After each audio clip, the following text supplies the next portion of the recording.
ॐ गं गणपतये नमः। ॐ गं गणपतये आदिहेतवे तापत्रय विनाशाय श्रीकृष्णाय वयं नमः। गोविन्दाय नमो नमः। हरि ओम। हरि हरि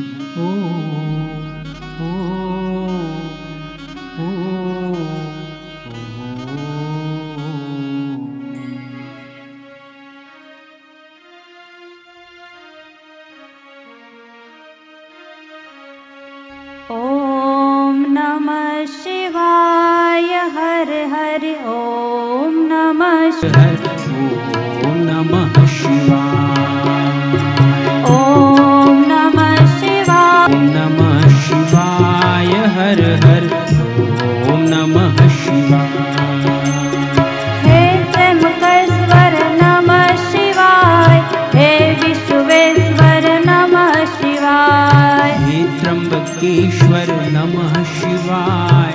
हे विश्वेश्वर नमः शिवाय। हे नागेश्वर नमः शिवाय। हे घुष्मेश्वर नमः शिवाय। हे नागेश्वर नमः शिवाय। हे कृष्णेश्वर नमः शिवाय। ॐ नमः शिवाय। हर हर ॐ नमः शिवाय। ॐ नमः शिवाय। हर नाम की महिमा जानता था। जरूरी नहीं है कि जो राक्षस है, मायावी है, वो भगवान की भक्ति नहीं करते, अच्छे लोग ही करते। नहीं, जिनको भगवान के प्रति श्रद्धा है, आस्था है, जिसको अपने कल्याण का विचार है कि हमें अपना कल्याण करना है, वो कोई भी हो, वो भगवान की ओर ही लगता है। तो मारीच एकांत में बैठ करके राम राम राम राम राम जप करता था। समुद्र किनारे अपना घर बार में जहाँ भी था, क्योंकि घर में तो असुर कुल का था, तो वैसे ही खान पान रहन सहन आचार विचार, तो तामस तन से हरि भक्ति न होई। तामस तन तामस खान पान, तो भक्ति तो होगी नहीं। तो वो सब छोड़ के वहाँ पे एक छोटी सी कुटिया बना के राम नाम का जप करता था। अब मारीच के पास पहुंचा रावण, और रावण जाके बोलता है मारीच को, बात बताई उसने कि ऐसी ऐसी बात है, तुम सोने का मृग बन के छल करो और मेरा काम हो जाए। तो मारीच रावण से कहता है कि रावण, तुमने राम जी को क्या सामान्य नर समझा है और उनको सामान्य नारी समझा है? वो साक्षात आदि शक्ति इस धरा पर आई हैं और वो साक्षात परमात्मा नारायण हैं। तुम आदि शक्ति और भगवान के साथ छल कपट करने की बात करते हो। तुम्हारी मति गति को तुम्हें सुधारना चाहिए, ये तुम गलत कर रहे हो, ये सही नहीं है। इस तरीके से रावण को समझाने का मारीच ने बहुत प्रयास किया, लेकिन मारीच की बात रावण की समझ में नहीं आ रही थी। अक्सर होता भी है कि जब कोई धार्मिक व्यक्ति दूसरे व्यक्ति को बोलता है जो कुसंग में है, कुमार्ग में है, पाप प्रवृत्ति में लगा है, उसको कोई व्यक्ति बोले भी कि भाई भगवान का भजन करो, कथा में जाओ, तो वो घर बैठ के गपशप लगाना पसंद करेगा, टीवी देखना पसंद करेगा, इधर उधर की बातें करना पसंद करेगा, लेकिन जहाँ भगवत कथा होती हो वहाँ जाना वो पसंद नहीं करेगा। क्योंकि व्यक्ति के कर्म उसको ऐसे स्थान पर आने ही नहीं देते, कुछ न कुछ करके रोक के ही रखते हैं। तो मारीच ने बहुत प्रयास किया रावण को भगवान की ओर मोड़ने के लिए, लेकिन वो रावण था। रावण ने मारीच से कहा कि तुम अपनी ये जो व्यर्थ की जो बकवास है भक्ति वाली, इसको बंद करो और तुम मेरी बात मानो, मेरे साथ चलो और सोने का मृग बनो। मारीच ने बोला कि मैं तुम्हारे कपट में साथ क्यों दूं, और वो भी भगवान के साथ। मैं जिनको अपना इष्ट मानता हूँ, ईश्वर मानता हूँ, जिनका नाम जप कर रहा हूँ, जिनकी भक्ति कर रहा हूँ, उनसे मैं कपट कैसे कर सकता हूँ। लेकिन रावण क्रोध में आ गया। रावण ने अपनी मयान से तलवार निकाली और मारीच से बोला, अगर तू मेरी बात नहीं माने। अब मारीच समझ गया कि ये है दुष्ट, इसके लिए तो इंसानों को मारना गाजर मूली काटने समान जैसा है। अगर इसकी बात मैं नहीं मानूंगा तो ये मुझे मार देगा, और इसकी बात मैं मानूंगा तो राम जी मुझे मार देंगे। मौत दोनों तरफ खड़ी, एक तरफ कुआं एक तरफ खाई, अब किधर जाएं। इसकी बात नहीं मानूंगा तो ये मार देगा, और इसकी बात मानी उसको बता देगी, क्योंकि अंतर्यामी सबके पास है। उसके हृदय में भी अंतर्यामी तो सबके हृदय में बैठ के प्रेरणा देते हैं, लेकिन जो भगवान की भक्ति करता ही नहीं, जप ध्यान करता ही नहीं, उसको वो आवाज सुनाई नहीं देती। जो अंतर की आवाज है, आप अंतर मन की आवाज बोल लो, आत्मा की आवाज बोल लो, भगवान की आवाज बोल लो, गुरुदेव की प्रेरणा बोल लो, एक ही नाम है। वो सबको अंदर से सुनाई देती है, पर हर कोई सुन नहीं पाता होगा, उसको सात्विक प्रेरणा मिलेगी। और जिसका राष्ट्रीय तामसिक खान पान है तो उसको प्रेरणा भी फिर वैसी मिलती, मारो काटो चोरी करो, इसके साथ ऐसा कर दो, इसका पैसा छीन लो, इसका काम न बने, ऐसा कुछ करो। तो वो उसके वास्तव में वो परमात्मा की आवाज नहीं होती, वो उसके ही कर्म जो करता है, जैसा जीवन जीता है, उसके अनुसार उसका मन उसको भटकाता है। तो मारीच तो भगवान की भक्ति करता था, उसको तुरंत ही उसके अंतर्यामी से अंदर से आवाज आई कि मरना दोनों तरफ पक्का है। अब मरना ही है तो दुष्ट के हाथों क्यों मरूं, इसके हाथ मरने से मेरा क्या भला होगा, क्यों न मैं भगवान राम जी के हाथ मरूं। अब भगवान के हाथ कोई मरेगा तो उसकी तो सदगति हो ही जाएगी ना। हो सकता है भक्ति करके मेरी सदगति हो कि ना हो, लेकिन भगवान के हाथों से मरूंगा, भगवान के दर्शन करते मरूंगा, तो मेरा मरना भी सार्थक हो जाएगा, और जीना, जन्म लेना, इस दुनिया में आना ही सार्थक हो जाएगा। उसने तुरंत निर्णय कर लिया कि मरना ही है तो भगवान के हाथों मरूंगा। उसने रावण से बोला कि ठीक है, मुझे तुम्हारी बात स्वीकार है, तुम मुझे मत मारो, मैं सोने का मृग बनने के लिए तैयार हूं। आगे की कहानी आप जानते हो, विस्तार में बताने की जरूरत नहीं कि आगे क्या होगा। तो कहने का तात्पर्य है, बस इतना सा समझाना चाह रहे हम कि मारीच को पता था कि जब मरना ही है तो किस तरह से मरना ठीक रहेगा, क्या सही है। ऐसी हर इंसान को पता है कि एक दिन दुनिया से जाना है, सबको पता है कि एक दिन दुनिया से जाना है। तो फिर निश्चय कर ले कि क्यों न भगवान की शरण ले, क्यों न ईश्वर की शरण ले, क्यों न उसका नाम जप करे, क्यों न उसका सुमिरन करे। जो चीज साथ में जानी है, साथ में रहनी है, सदा रहेगी। बाकी दुनिया की कोई चीज किसी के कभी साथ में गई नहीं है और साथ में जाएगी नहीं है। हाँ, इसीलिए कहते कि हाँ, क्या करिए क्या जोड़िए, थोड़े जीवन काज, छोड़ी छोड़ी सब जात है, देह गेह धन अरु राज। तो क्या करे, हाड़ बड़ा हरि भजन कर, द्रव्य बड़ा कुछ दे, अकल बड़ी उपकार कर, जीवन का फल यह। इकट्ठा कर करके कितना इकट्ठा कर लेंगे।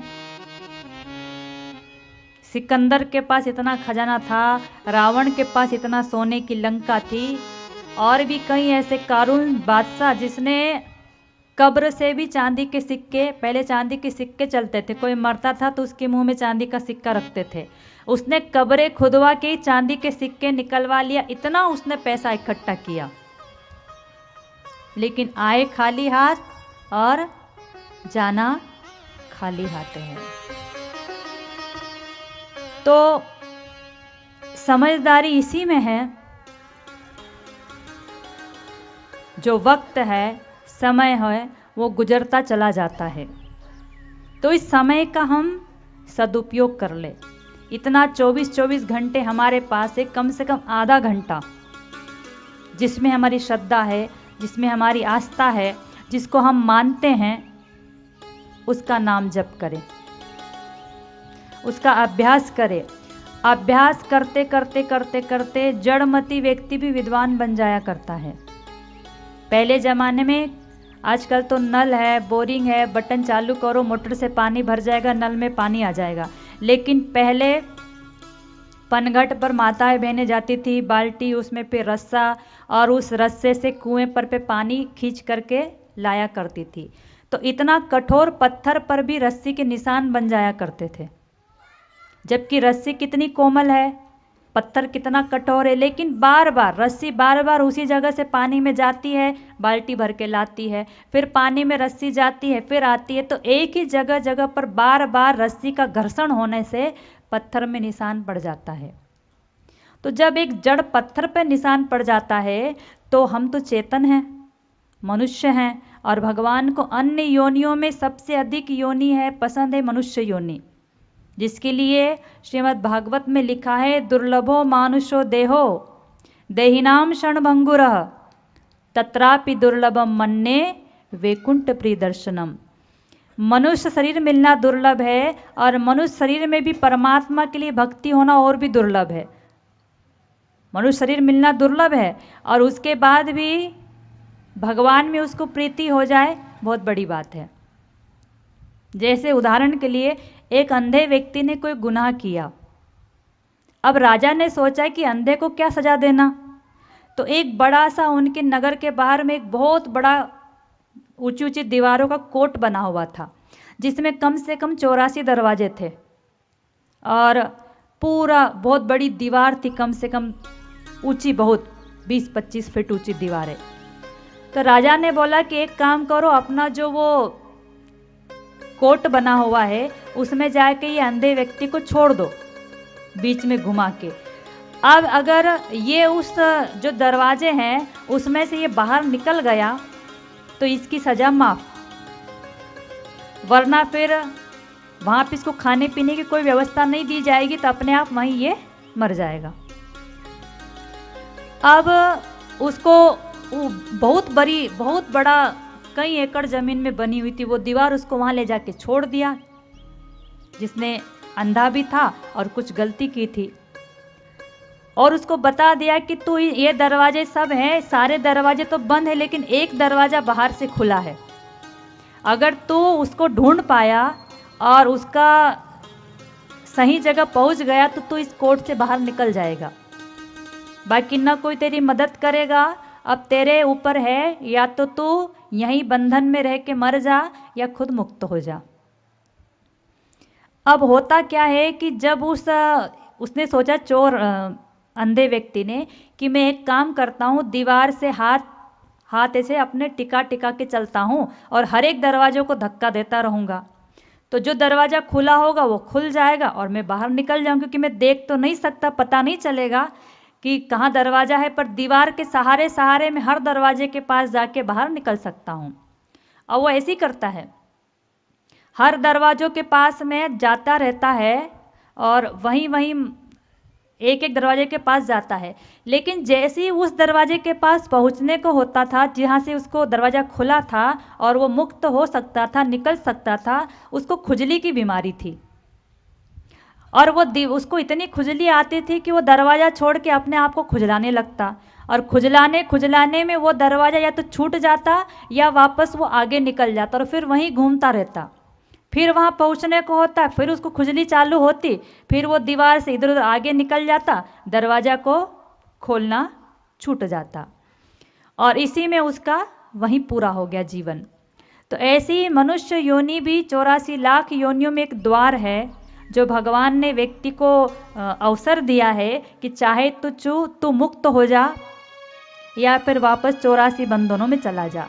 लेकिन जब मुक्ति का अवसर मिलता है व्यक्ति को, तो वही पुरानी खुजली की आदत है, काम क्रोध लोभ मोह, ये चाहिए वो चाहिए, ये आसक्ति वो आकर्षण, और इस खुजली में वो द्वार कई बार छोड़ देता है। जो 84वां मौका उसको मिला था अपने कल्याण करने का, वो दरवाजा उसका छूट जाता है। तो कृपानाथ, कृपा करके वक्त का, समय का, कीमत की कद्र कीजिए। क्यों? क्योंकि वक्त नूर को बेनूर बना देता है, वक्त नूर को बेनूर बना देता है, वक्त हजूर को फकीर बना देता है। कदर कर ए बंदे वक्त की, क्योंकि वक्त कोयले को कोहिनूर बना देता है। तो समय बड़ा बलवान, मनुष्य नहीं बलवान। तो उसका जितना हो सके, क्योंकि जब हम जाएं जगत से दो ही आवे काम, दोनों ही अनमोल है, एक सदगुरु और एक नाम। गुरु का ज्ञान और उनका द्वारा दिया हुआ नाम। अगर उनसे नाम नहीं लिया, कोई भी नाम, लेकिन आप जपे अवश्य। जो लोग संसार में सोचते हैं कि हम तो भगवान की भक्ति नहीं करते, हम तो बहुत समझदारी, भक्ति करने वाले ऐसे ही हैं, ये अपना समय व्यर्थ गवा रहे हैं। वास्तव में देखा जाए तो वही अपना समय सार्थक कर रहे, बाकी सब निरर्थक कर रहे हैं। उनको लगता है कि मैं ही समझदार हूँ, अपने आप को बड़ा समझदार, बड़ा इंटेलिजेंट, बड़े स्मार्ट समझते हैं। ऐसी दो मित्र कहीं सफ़र करने के लिए ट्रेन रेलवे स्टेशन पहुँचे, तो जिस डिब्बे में वो चढ़ने वाले थे उसमें इतनी भीड़ थी कि गाड़ी में बैठने की जगह तो छोड़ो, खड़े होने की जगह भी नहीं थी।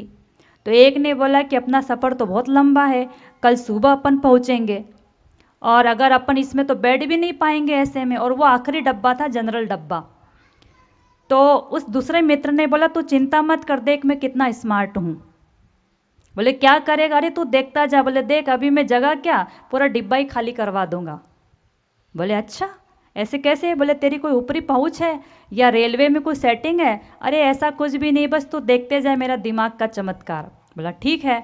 अब पूरी ट्रेन बिल्कुल खचाखच भरी थी। ये व्यक्ति ने क्या किया, जैसे तैसे दरवाजे के अंदर खड़ा हुआ ट्रेन में और जोर से चिल्लाया सांप सांप सांप। अब जितने लोग अंदर थे पूरे बाहर, क्योंकि अब कौन पूछेगा किसने चिल्लाया, सांप कहाँ है, किसी के बैग के नीचे है, सीट के नीचे है, कि ऊपर की सीट पर है, कि लेड बात तरफ है, कि किधर है, पूछने को बची कौन। अब वो तो जितने भी थे सारे डिब्बे में से धड़ाधड़ पूरे उतर गए कि दूसरे डिब्बे में जगह मिलेगी तो बैठ जाएंगे, वरना बाद में कोई दूसरी ट्रेन आएगी तो देखेंगे, मरना थोड़ी ना है, जाना है कहीं, लेकिन दुनिया से नहीं जाना है। जय राम जी की। जाना है, सफ़र कर रहे हैं, लेकिन इतनी भी जल्दी नहीं है कि निकल ही लें, राम नाम सत्य हो जाए। अब कौन किसको पूछे, सारे लोग तो जितने भी उस लास्ट डिब्बे में बैठे थे सारे डिब्बा छोड़ के उतर गए। अब वो दूसरा मित्र बोलता है, नीचे जो उसका मित्र नीचे खड़ा था, अरे बोले आजा, जगह की कमी नहीं, पूरा डिब्बा ही खाली हो गया। वो उसकी पीठ थपथपा के बोलता है कि मान गए दोस्त, क्या दिमाग पाया है, पैर रखने की जगह नहीं थी, तूने तो पूरा डिब्बा ही खाली कर दिया। बोले अब चिंता मत कर, अब देख अंधेरा टाइम हो ही गया है, अंधेरा भी अब हो रहा, अपन क्या करते पूरी खिड़की दरवाजे अंदर से बंद कर देते ताकि कोई दूसरा न चढ़ जाए, और एक सीट पे तू चद्दर तान, एक पे मैं चद्दर तानता हूँ, और दोनों आराम से सोते हैं सुबह तक। थके थे, कुछ काम से गए होंगे कहीं, दोनों ने बढ़िया चद्दर बिछाया और ट्रेन में सो गए। और ऐसी गहरी नींद लगी दोनों को, सुबह उठे तो कोई चिल्लाया चाय चाय चाय, तो ये उठे, दूसरे को बोलता अरे उठ उठ, कितना सोएगा, देख भोर हो गई है, अपना स्टेशन भी मथुरा आने ही वाला होगा। वो उठा तो वो चाय वाले को बुलाया, भाई साहब इधर आओ। बोले कितनी चाय? चाय नहीं, तुम ये बताओ ये कौन सा स्टेशन है? बोले वही जहाँ से चले थे। क्या मतलब? दोनों उसकी बात। बोले क्या मतलब वहीं से? बोले तुम वहीं हो जहाँ से ट्रेन में रात को बैठे, तो ये वही प्लेटफॉर्म है जहाँ से तुम रात को बैठे थे। तो बोले क्या ट्रेन चली नहीं, कैंसिल हो गई? बोले भाई साहब ट्रेन तो कैंसिल नहीं हुई, ट्रेन तो गई। बोले फिर हम वहीं कैसे, हम तो ट्रेन में ही बैठे हैं। बोले तुम सही बोल रहे हो, तुम ट्रेन के डिब्बे में ही बैठे हो। हुआ क्या कि रात को इस डिब्बे से आवाज आई थी कि साफ साफ साफ।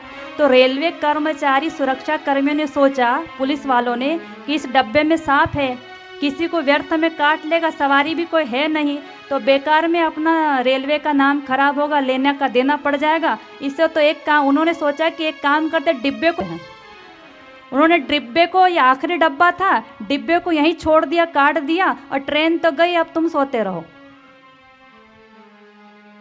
अब वो बने थे स्मार्ट बनने, और दूसरे लोग ट्रेन ले गए और वहीं रह गए। इसलिए कहते हैं शक्कर खिला शक्कर मिले, टक्कर खिला टक्कर मिले, नेकी का बदला नेक है, बदों को बद्दी देख ले, इसे दुनिया मत समझो, ये सागर की मझधार है, तो औरों का बेड़ा पार कर, तो तेरा भी बेड़ा पार है। तो दूसरे को नींबू खिलाने के सामने वाले को गोली की तरह लग जाए, तो ऐसा बोलिए जैसा हमको अच्छा लगता है, ऐसा व्यवहार कीजिए जैसा हम पसंद करते हैं। हम नहीं चाहते कोई हमसे अपशब्द बोले, हमारा अपमान करे, दुर्व्यवहार करे, हमें बेवकूफ़ बना दे, अपना काम निकाल ले।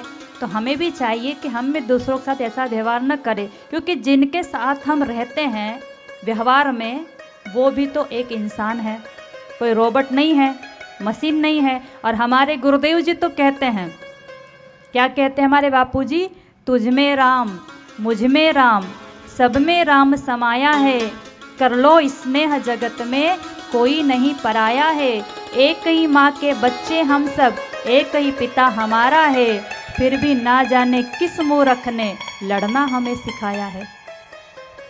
और वैसे तो सबके माता पिता एक नहीं हैं, आपके माता पिता कुल गोत्र जाति पंथ सब अलग अलग है, लेकिन आध्यात्मिक दृष्टि से देखा जाए तो सबके माई बाप भगवान हैं, और एक ही माता पिता की संतान होने के नाते सब आपस में भाई बहन हैं। अब भाई बहन ही आपस में लड़ते रहेंगे तो माता पिता कैसे खुश होंगे बताओ।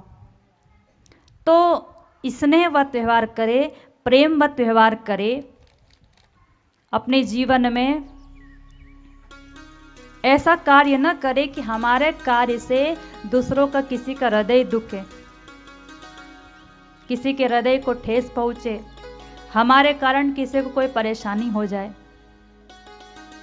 अच्छा व्यवहार कीजिए, अच्छा बोलिए, दूसरों को चक्कर में न डाले, वरना खुद भी चक्कर में पड़ेगा। उसने मित्र ने सोचा, दूसरों को बेवकूफ़ बनाने की सोची, लेकिन बेवकूफ़ वो खुद बने।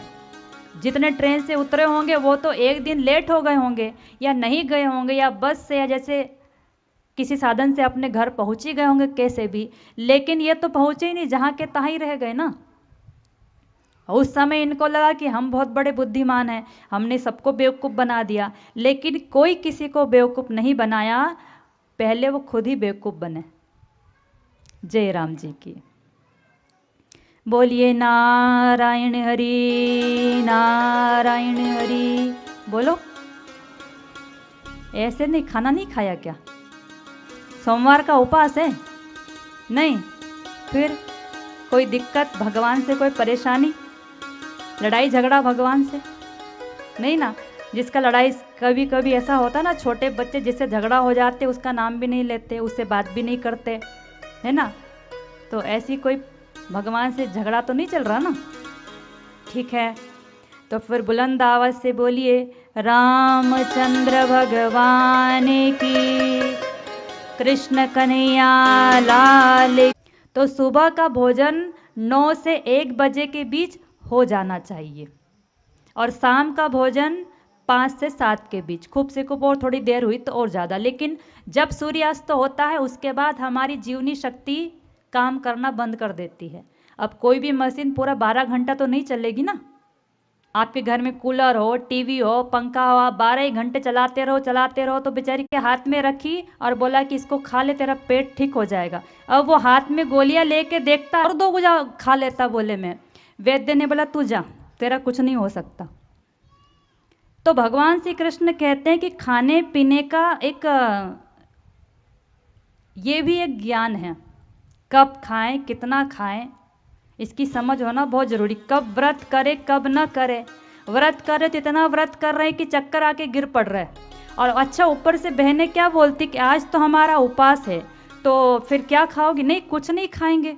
तो शाम को भी नहीं, एक टाइम भी नहीं, एक टाइम भी कुछ नहीं खाएंगे, तो फिर क्या करोगी? बस बहन जी दिन में 4-5 बार चाय पी लेंगे। भैया इससे तो अच्छा था रोटी खा लेते, इससे तो अच्छा टाइम खा लेते बढ़िया। चाय तो कहते हैं कि घर में दुश्मन भी आ जाए ना, उसको भी चाय मत पिलाओ, और खाली पेट तो कभी भी नहीं। और आज की माताएं बहनें तो अपने बच्चों को ही सुबह बोलते थे कर दर्शन, और अभी तो सुबह सुबह कब दर्शन होता है। दूध पीजिए, गांव में तो दूध की कोई कमी नहीं है। चाय एक तरह का नशा है, एक जहर है। जैसे लोग तंबाकू खाते हैं, बीड़ी पीते हैं। रंग तेरा हर रंग से न्यारा रे, रंग तेरा हर रंग से न्यारा रे, यही रंग लागे मुझको प्यारा रे, यही रंग लागे मुझको प्यारा रे, यही रंग लागे मुझको प्यारा रे, यही रंग लागे मुझको प्यारा रे। गुरु चुनरी मेरी भक्ति के रंग में रंग देना, प्रभु चुनरी मेरी भक्ति के रंग में रंग देना, रंग देना, रंग देना, रंग देना, ओ रंग देना, रंग देना, रंग देना, रंग देना, रंग देना, रंग देना, रंग देना, रंग देना। गुरु चुनरी मेरी भक्ति के रंग में रंग,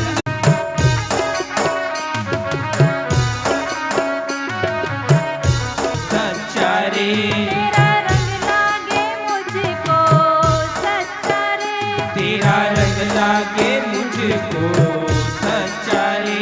गुरु चुनरी में चुनरी मेरी भक्ति के रंग में रंग देना, भक्ति के रंग में रंग देना, भक्ति के रंग में रंग देना।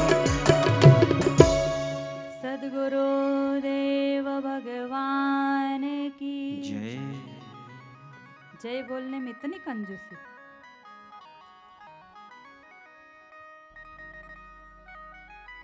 फिर से बोलिए बुलंद आवाज से, सद्गुरु देव भगवान की। जय। बहनों की संख्या ज्यादा है लेकिन आवाज कम आए। सद्गुरु देव भगवान की जय। अब निकली आवाज।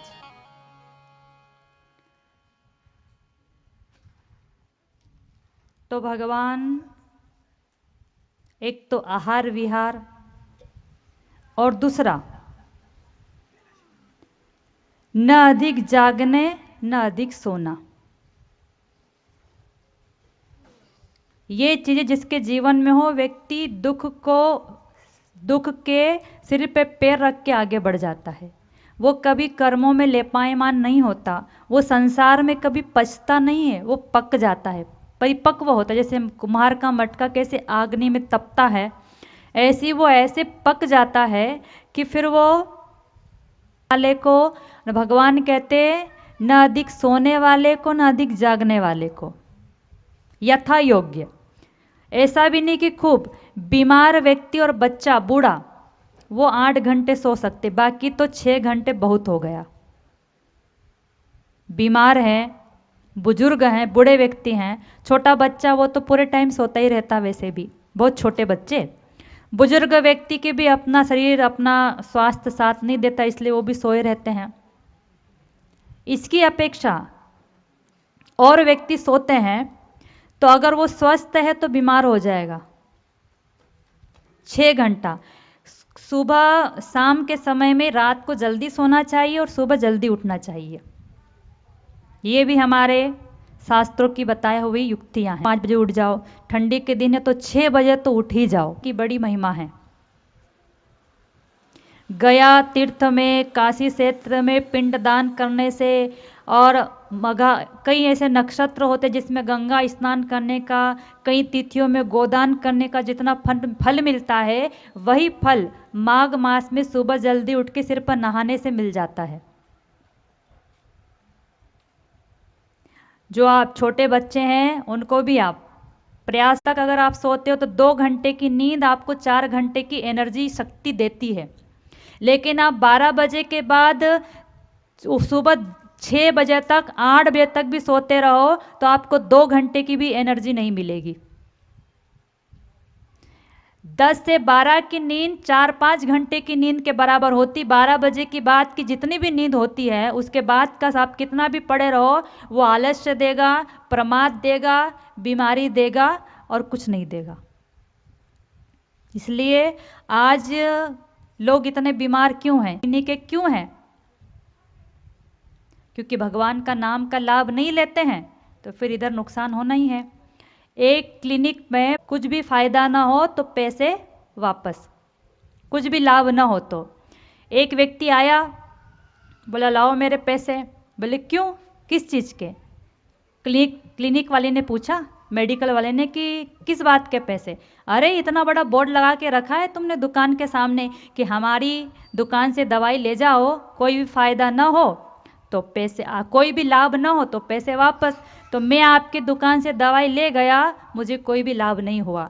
तो दुकानदार ने बोला तुझे लाभ नहीं हुआ, मुझे तो हुआ नहीं हुआ, मैं पैसे वापस क्यों करूं? तो बुद्धिगत दृष्टि से भले ही वो सामने वाले को घूमा, लेकिन झूठ बोलकर वास्तव में उसकी भी हानि ही हुई। बाहर का लाभ कितना भी आप प्राप्त कर लो, अंततः वो हानि में बदल जाती है। लेकिन एक ये लाभ है भगवान का, भक्ति का, नाम का, जप का, जो साथ में रहता है। तो ऐसे महापुरुष आज हमारे देश में, आप विदेशों में जाओ या कोई और देशों में, वहाँ का खान पान रहन सहन इतना अस्त व्यस्त है क्योंकि उनके यहाँ सत्संग नहीं है, उनके यहाँ कथा नहीं है, उनके यहाँ शास्त्र नहीं है, उनके यहाँ महापुरुष नहीं है जो उनको बताए कब खाना, क्या खाना, कितना खाना, कब सोना, कैसे सोना। जल्दी सोए, जल्दी उठे तो स्वस्थ रहेंगे। जो जागत है सो पावत है, जो सोवत है सो खोवत है, यह प्रीत करन की रीत नहीं, प्रभु जागत है और तू सोवत है। भगवान जाग रहे हो और तू सो रहा है, ये प्रीत करन की रीत नहीं। जो जागता है वो पाता है, स्वास्थ्य पाता है, बुद्धि पाता है। लेकिन जो सोता है वो स्वास्थ्य भी खोता है, धन भी खोता है, बुद्धि भी खोता है।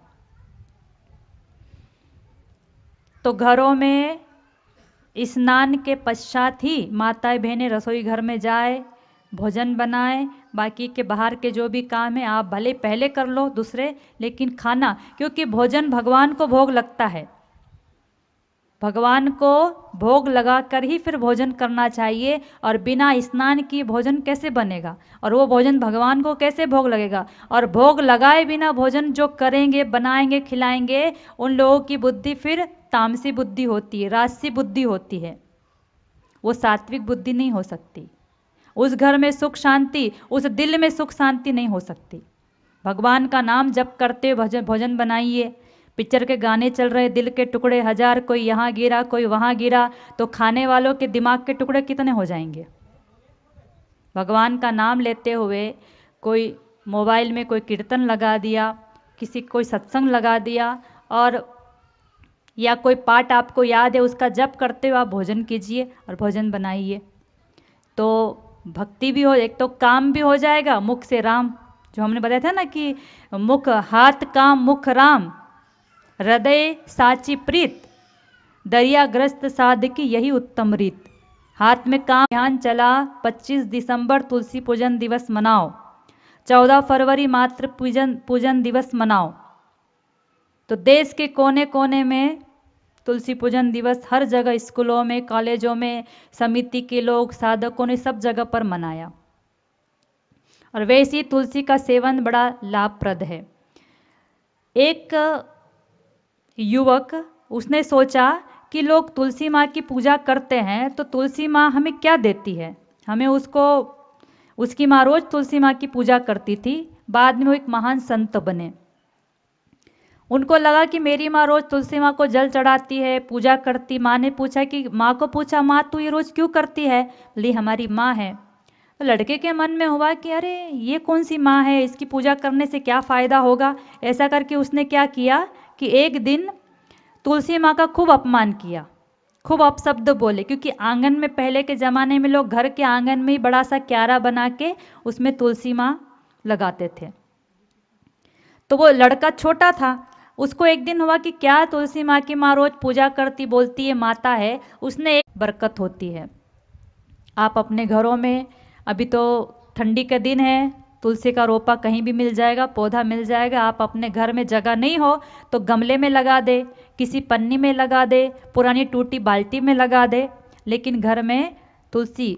शास्त्रों में लिखा है कि किसी घर में आर्थिक स्थिति ठीक नहीं है तो तुलसी माँ की सोमवार का दिन अगर अमावस्या पड़ जाए, जिसको बोलते हैं सोमवती अमावस्या, सोमवती अमावस्या के दिन तुलसी की 108 परिक्रमा करने से एक जन्म नहीं 7 जन्म की दरिद्रता समाप्त हो जाती है। 7 जन्म की। तुलसीताओं को बापूजी ने अपने आश्रमों में रखा है, कई गौशालाएं हैं हर स्थान पर। जो बुजुर्ग हैं जिनके बच्चे उनको अपने पास में नहीं रखते या गरीब हैं, मेहनत मजदूरी नहीं कर सकते, उनके लिए बापूजी ने जप यज्ञ खुलवाया। उनको पैसे भी दिया जाता है और राशन भी हर महीने का दिया जाता है। ठंडी के दिन हो तो उनको कंबल, कपड़े गरम, खजूर आदि चीज़ें भी उनको आश्रम से या जो भी समितियां चलाती है वहाँ से दिया जाता है। तो बापूजी द्वारा इतने सारे सेवा कार्य चलते हैं, तो अच्छे कार्यों को वो लोग नहीं दिखाते। क्यों? क्योंकि उनको कुप्रचार करने का ही पैसा मिलता है। बापूजी बोलते हैं कि हमारा कुप्रचार करने के लिए विदेशी ताकतों ने कई करोड़ों रुपए खर्च किए, लेकिन कुप्रचार करने वाले ने पैसे भी उनके गए और हमारा कुप्रचार करने का सोचा, लेकिन उसके बाद से तो और भी अधिक सुप्रचार हो गया। जो बापूजी को नहीं जानते थे, बच्चा बच्चा जानने लगा कि परम पूज्य संत श्री आसाराम जी बापू है कौन। जो नहीं जानते थे वो भी जानने लगे। मछली को रखा और बड़ा खुश हुआ कि राजा को ले जाकर दूंगा उपहार रूप में, तो मुझे बहुत सारा इनाम मिलेगा, इतनी सुंदर मछली। लेकिन जैसे ही वो मछली बहुत सुंदर थी दिखने में, बड़े से बर्तन में रखा, बिल्कुल सोने जैसी चमक रही थी, लेकिन जैसे ही वो मछली ने अपना मुंह खोला, इतनी बदबू कि वो 2-4 थे वो तो भागी गए। इतनी गटर, जैसे गटर खुलती तो कैसी बदबू आती, ऐसी बदबू। मछुआरा ले गया राजा के पास दूसरों की मदद से। राजा भी बड़ा खुश हुआ और दरबार में लोग बैठे थे। राजा बोला कि बहुत सुंदर मछली है, लेकिन जैसी मछली ने मुंह खोला सबने अपना नाक बंद कर लिया। इतनी बदबू, पूरे महल में बदबू फूल गई। अब राजा को लगा कि आखिर ये क्या माजरा हो सकता है। तो भगवान बुद्ध का आश्रम पास में ही था, वो कथा करते थे। तो वो मछली को लेके राजा अपने सैनिकों और सबको बोला, इस मछली को बर्तन में लेके, पानी में लेके वहां चलो भगवान बुद्ध के पास में। भगवान बुद्ध के पास में ले गए।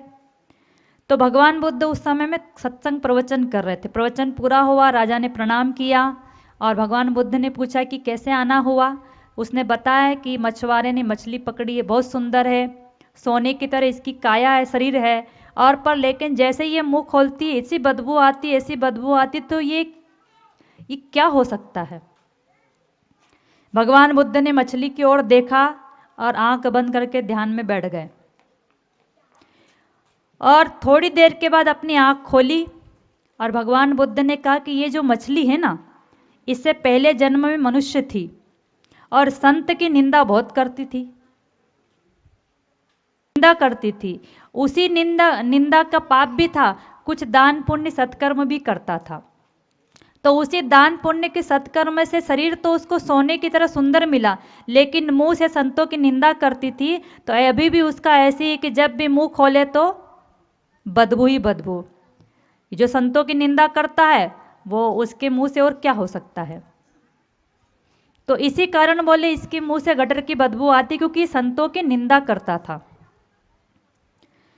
तो राजा ने बोला कि महाराज समझाने के लिए कोई कहानी बना के बता दी हो। अगर मछली बोले तो माने, इस बात पर विश्वास नहीं, वो मछली बोलेगी तो मानेगा।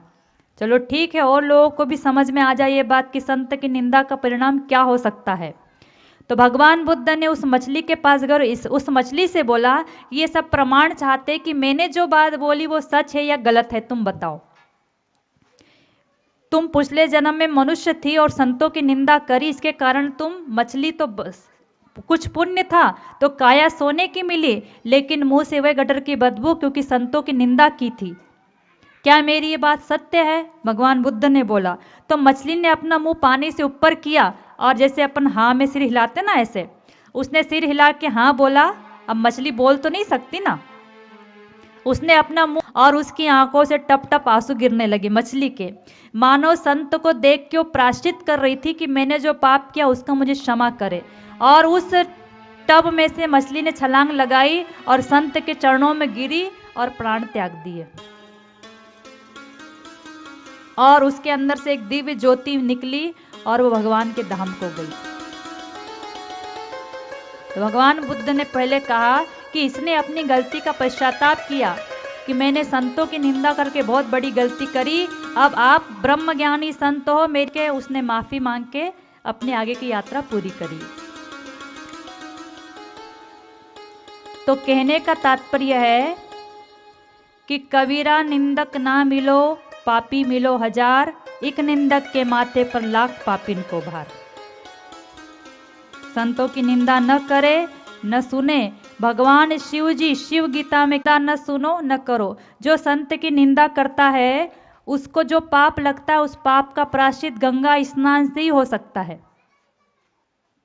जो संत की निंदा करता है उसको हम देखते हैं तो हमको वो पाप लगता है जिस पाप का प्रायश्चित देवी भागवत में लिखा गंगा स्नान से होता है। अब गंगा क्यों बढ़ाना, इसलिए जितना हो सके श्रवण करेंगे शांति से बैठ के। उसके बाद मातृ पितृ पूजन दिवस मनाएंगे। आप लोग बैठे रहे, जो लोग अपने घरों में बैठे हैं, बच्चे साथ में हैं, वो पंडाल में लेकर आ जाए। मातृ पितृ पूजन दिवस सब साथ में एक साथ मनाया जाएगा।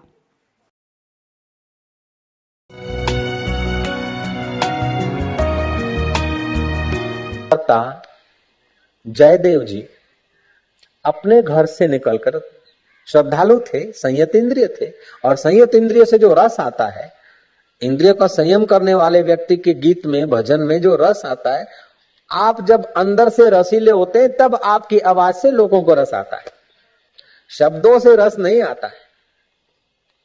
बुलबुल को, कोयल को, पोपट को आप पिंजरे में, ऐसे ही व्यक्ति अनजाने में अपने ईगो से थोड़ा पिंड छुड़ाकर, इंद्रियों से थोड़ा आकर्षण छुड़ाकर, अनजाने में अंतर्यामी परमात्मा के करीब होता है, तब वो जो बोलता है वो गीत बन जाते।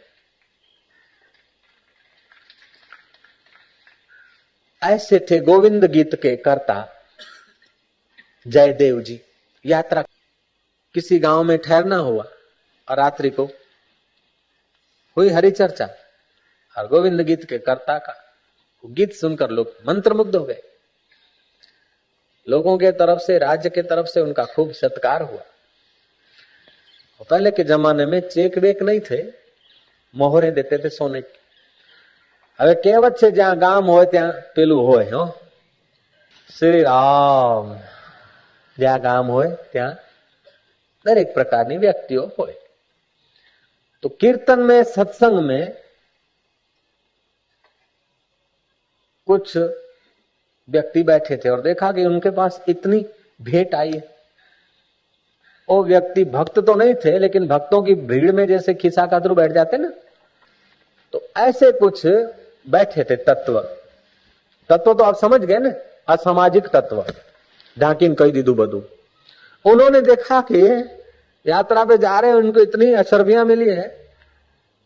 दूसरे दिन जयदेव जी का उन्होंने पीछा किया। जयदेव यात्रा करते करते जब घोर जंगल में पहुंचे तो उन धाड़पाड़ू चारों तरफ आदमी भेज देगा, हमारा विनाश हो जाएगा। जयदेव जी को पकड़ के कुएं में डाल दिया। इन कुएं में डाले, कहीं कुछ कोई रस्सा बसा दे और निकाल दे, ये करे। उनके हाथ और पैर के कुछ हिस्से उंगलियों के काट के कुएं में डाल दिया। विद्वान हरि भक्त आए, चर्चा वार्ता हरि चर्चा में दिन बीतने लगे। उस महफिल में वो जो गुंडे थे साधु का रूप लेकर, क्योंकि एक बार ऐसी कथा में बैठने से भी इतना माल मिल गया तो अभी साधु का रूप लेकर अब तो बहुत ग्राहक आए होंगे। बैठ गए जब मुख्य व्यक्ति के पास सब लोग आते हैं तो उनको भी आना हुआ, तो साधु के नाते तो आना ही है। आए तो जयदेव जी की नजर पड़ी उनको, और ये हमारे गांव का है। फिर इसने ऐसे कुछ दुष्कृत्य किए, हमने सुना है कि राजा साहब ने कुएं में से इनको निकलवाया है। ऐसे दुष्कृत्य किए कि हमारे गांव के राजा ने इनको मृत्यु दंड दिया, जंगल में जाकर इसके टुकड़े टुकड़े करके इसको कुएं में फेंक के आओ। लेकिन हमने इसके पाप दबाने के लिए हमने इसके जरा सा पैर की उंगली काटी और कुएं में जिंदा छोड़ दिया। तो अब ये हमारा उपकार कैसे भूल सकता है? और हम इसकी पुरानी दुष्चरित्रता लोगों को न सुना दे, उसलिए हमारा सत्कार करके बार्किंग डॉग को टुकड़ा देकर, भौंकते कुत्ते को टुकड़ा देकर इस नाते हमारा मुंह बंद कराने के लिए हमारा इतना सत्कार किया, वरना वो आदमी बड़ा खतरनाक है। इतना कहते ही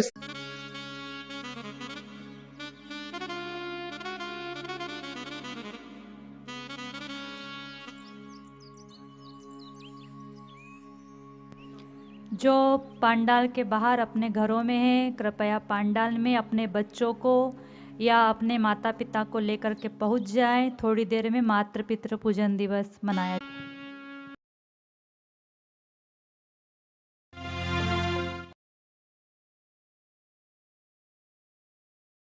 दृढ़ था गुरु आज्ञा प्रथम निभानी, तेरे तन मन धन की तपस्या, तेरे जीवन की कुर्बानी।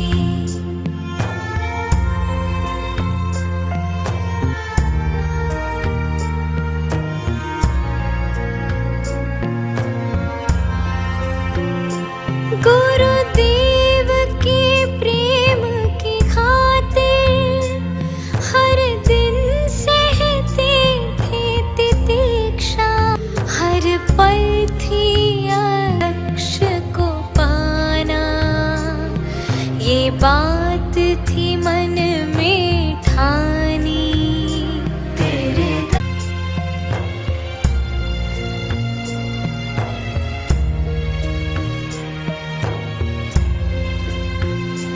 नगर सेठ कहलाने वाला, गुरु दर पे मरता मिटता, तेरी मर्जी पूर्ण हो, ये ध्यान हृदय में धरता। बस निराकार ने थामा, न होने दी ये रोशनी कैसी फूटी, जग गई है सारी धरती, हम पर भी प्रकाश से फूटा, नस नस में ज्योति भर दी, सब जड़ और चेतन जागा, लगे संत की बात फैलाने। तेरे तन मन धन की तपस्या, तेरे जीवन की कुर्बानी।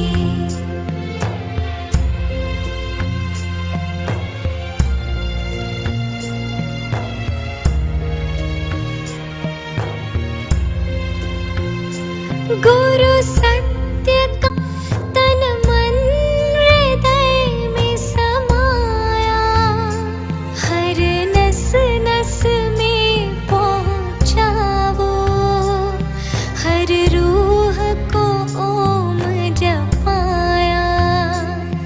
वो रस मेरी आँखों से झलके, गुरु प्रेम का बनकर पानी।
जो पुस्तक बांटे तो वो माता पिता ही हैं। तो आइए ये पावन घड़ी, दूजा और कोई भगवान नहीं, दूजा और कोई खजाना नहीं, जिसने तुझे जन्म दिया पाला पोसा बढ़ना नहीं, क्योंकि माँ बाप से बढ़कर दूजा कोई खजाना नहीं। तो सबसे मूल्यवान खजाना आपके पास में है। जिनके माता पिता यहाँ नहीं है या इस दुनिया में नहीं है, वे भी मानसिक पूजन करेंगे, क्योंकि कलयुग में मानस पूजा की बड़ी भारी महिमा, मतलब मन से पूजा करना। तो जिनके माता पिता नहीं आए हैं वो मानसिक पूजन करेंगे। जिस पिता ने भविष्य की, जिसकी हम कल्पना भी नहीं कर सकते, वो माता पिता ने सोचा बच्चों के लिए। हमारी संस्कृति है मातृ देवो भव, पितृ देवो भव, अतिथि देवो भव। और वास्तव में धरती पे ये देव हैं। सबसे पहले जिनके मस्तक पर तिलक नहीं है वो अपने अपने मस्तक पर तिलक कर रहे। अभी पूजन विधि चालू नहीं हुई है। बिना तिलक के पूजा बेकार हो जाती, व्यर्थ हो जाती है, इसलिए अपने अपने मस्तक पर तिलक लगा ले।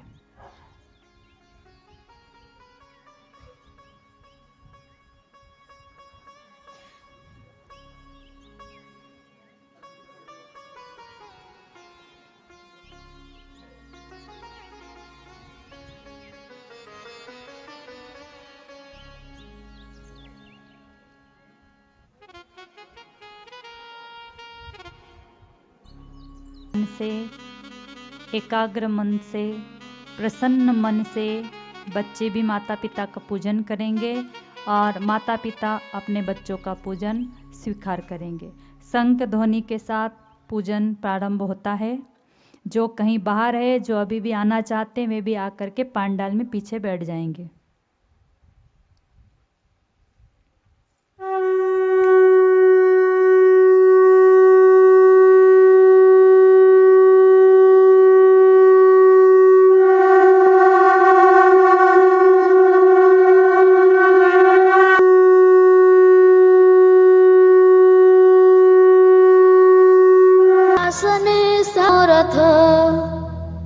हे मेरे पूज्य माता पिता श्री, आप इस आसन पर बैठिए। मैं आपका पूजन करना चाहता हूँ। आप मेरा मनोरथ पूर्ण कीजिए।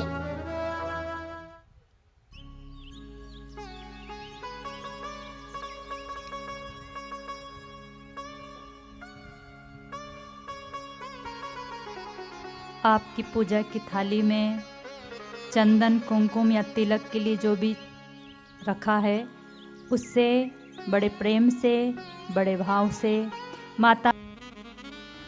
ओम स्वस्ति नो इंद्रो बृहस्पतिः, स्वस्ति न पूषा विश्ववेदाः। संस्कृति अपनाऊं मैं, गुरुवर के संकेत पे चलकर जीव। इसके बाद आपकी थाली में जो अक्षत है, चावल और पुष्प, वो माता पिता के मस्तक पर छिड़केंगे प्रेम से और पुष्प माला माता पिता के गले में पहनाएंगे। पूजन करूं मैं माता पिता का। तो पिताजी का हृदय भाव से भर आया। और हृदय, वैसे ही माता पिता का हृदय तो बच्चों के प्रति भाव से भरा होता है, लेकिन जब आप थोड़ी सी छोटी मोटी सेवा भी कर देते ना, तो वो बोलते हैं कि वाह मेरा बेटा बहुत बढ़िया सेवा करी, बेटा तू खूब उन्नति करे, तू खूब आगे बढ़े, मेरा आशीर्वाद तेरे साथ में है। और उनका आशीर्वाद तो वैसे भी हमारे साथ में ही, लेकिन जब कुछ सेवा करते छोटी मोटी तो हृदय छलक उठता है। और माता पिता हरा नहीं सकती, कोई ताकत दुनिया की उसको हरा नहीं सकती, क्योंकि जिसके साथ में माँ बाप का आशीर्वाद हो, दुनिया कभी उसको मिटा नहीं सकती। तो ऐसे माता पिता का आशीर्वाद आपके साथ में है। तो बापूजी के पिताश्री ने उन्हें आशीर्वाद दिया, उनका हृदय भाव से भर गया और सिर पे हाथ रख के गाल पर प्रेम से हाथ घुमा करके कहा कि पुत्र तुम्हारा जगत में सदा रहेगा नाम, लोगों के तुमसे सदा पूर्ण होंगे काम। बापूजी कहते हैं हमारे पिताजी का देखो आशीर्वाद कि आज बापूजी इतने महान संत हैं, भले ही कुप्रचार करने वालों ने उन पे आरोप लगा करके, षड्यंत्र करके उन पर जो भी आरोप लगाया, लेकिन फिर भी ऐसे सीधे घूमना है, ऐसे जाना है, ठीक है। जो जिधर भी खड़ा समझ लो आपको ऐसी परिक्रमा लगानी, सीधी सीधे हाथ से।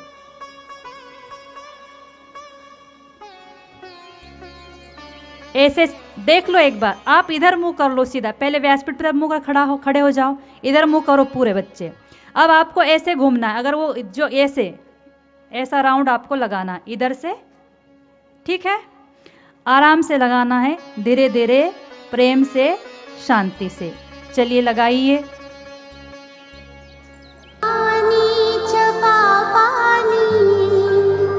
जन्मांतर कृतानि च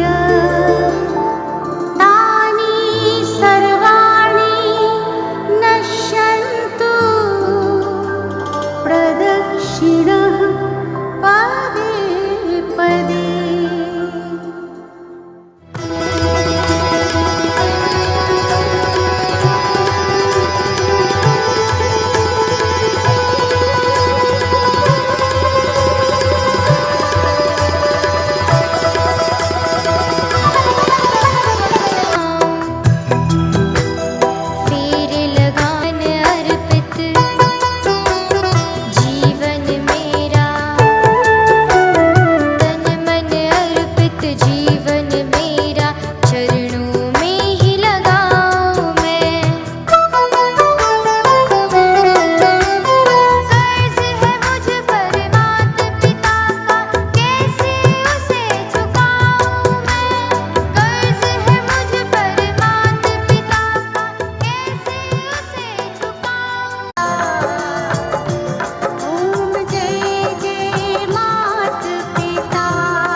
बच्चों के मस्तक पर पुष्प छिड़केंगे, अक्षत, चावल।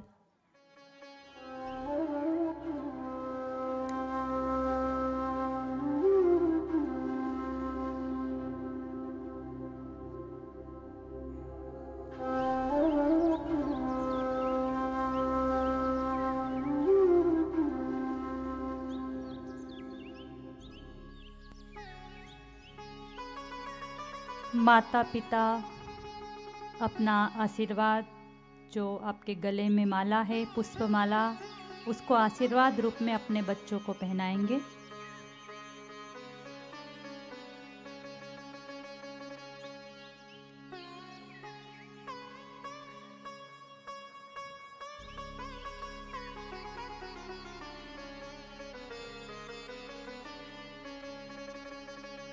बच्चे हाथ जोड़ के माता पिता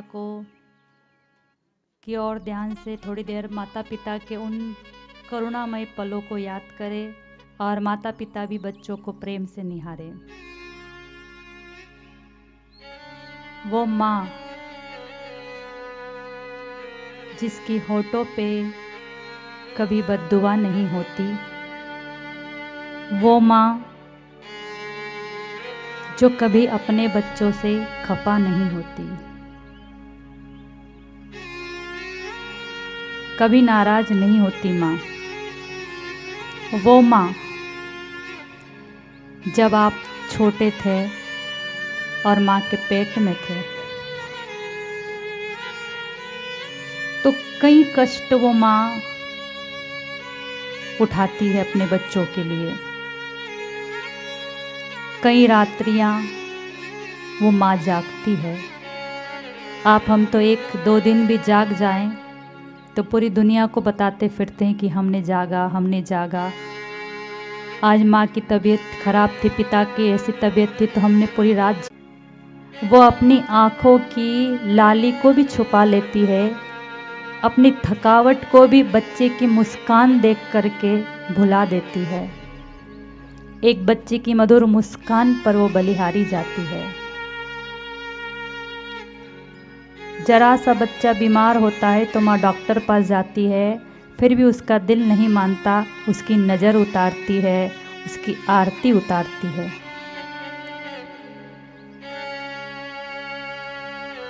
फिर भी बच्चा डॉक्टर से ठीक ना हो तो नज़र उतारती है, नज़र से ठीक नहीं होता बच्चा तो मंदिर में जाके मन्नत मांगती है। एक माँ जैसा दिल दुनिया में और किसी का नहीं हो सकता।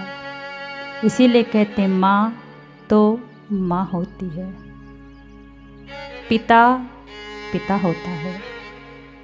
एक युवक ने कहा कि महाराज जी आप तो हमेशा बोलते माँ माँ माँ, क्या किया माँ ने? बोलते माँ का बहुत ऋण है। क्या ऋण है माँ का?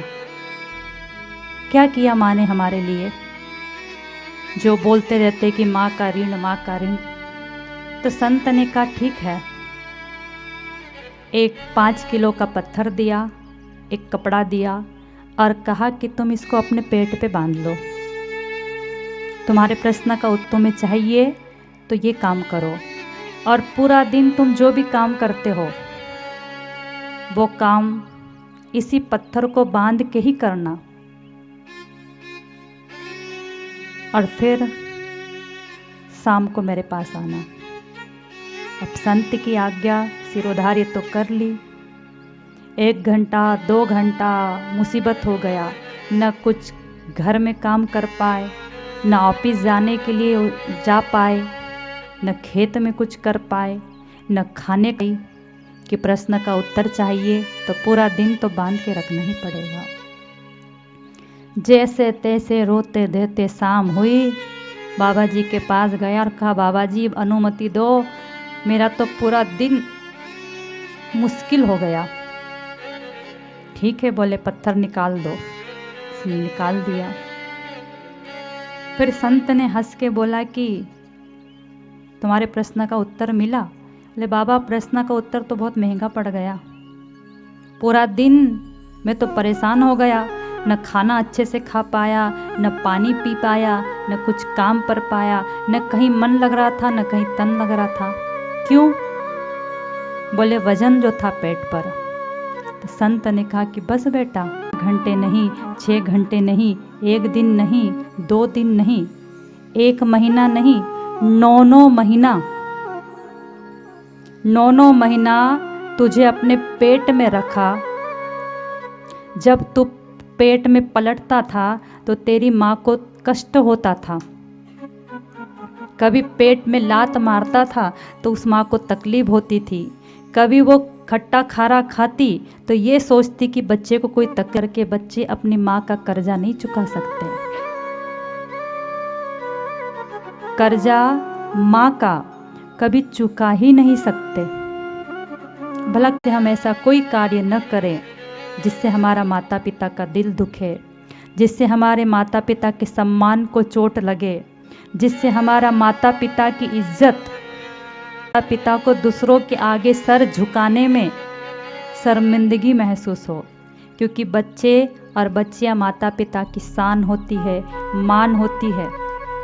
तो उनके मान को बनाए रखना, उनके सम्मान को बनाए रखना, उनके विश्वास को बनाए रखना, उनकी आस्था को बनाए रखना आपके हाथ में है। तो माता पिता जो कहते हैं हमारे हित के लिए कहते हैं, हमारे कल्याण के लिए कहते हैं, क्योंकि उनका जीवन का अनुभव होता है। इसीलिए कहते मातृ देवो भव, पितृ देवो भव। शास्त्रों में लिखा है जो अपने माता पिता की परिक्रमा करता है उसको सारी पृथ्वी की परिक्रमा करने का पुण्य प्राप्त हो जाता है। जो अपनी माता पिता की पूजा करता है उस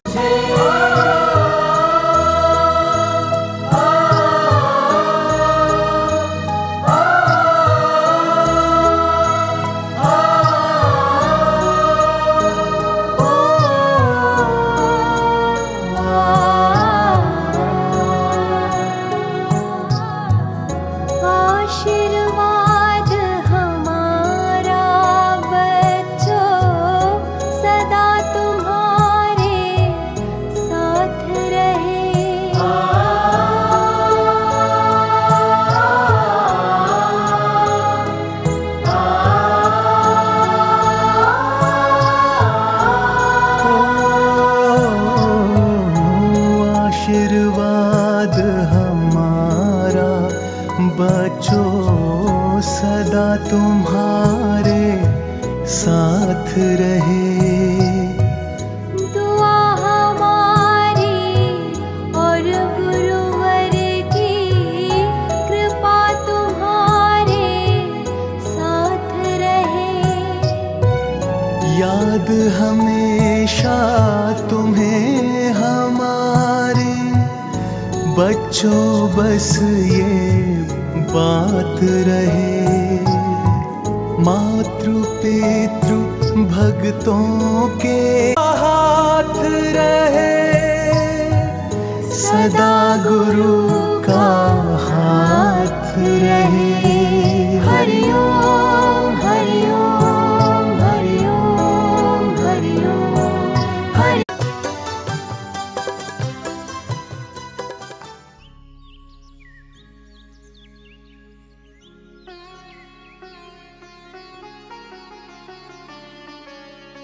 मातृ पितृ पूजन दिवस के इस पावन बेला के लिए गुरुदेव जी क्या कहते हैं वो श्रवण करें। सब मिलेगा लेकिन माँ बाप नहीं मिलेंगे। कितना कष्ट सहकर जननी ने हमें जन्म दिया है और पिता ने कितनी तकलीफें उठाकर हमें पाला पोषा पढ़ाया लिखाया। अब उनसे मुंह मोड़कर युवक युवती आई लव यू करके एक दूसरे को भूल दें, एक दूसरे को काम की नजर से देखें तो जीवनी शक्ति का ह्रास होता है। दिल दिमाग कमजोर हो जाएगा, संतान कमजोर आएगी। ये हमारे देश की संस्कृति नहीं है, पाश्चात्य कल्चर है। सुन के पुकार माता पिताओं की, दिल से उठी उनकी आहों की। बापू का जब दिल भर आया, बापू जी ने एक नया चित्र पूजन दिवस कहलाया, पूजन दिवस कहलाया।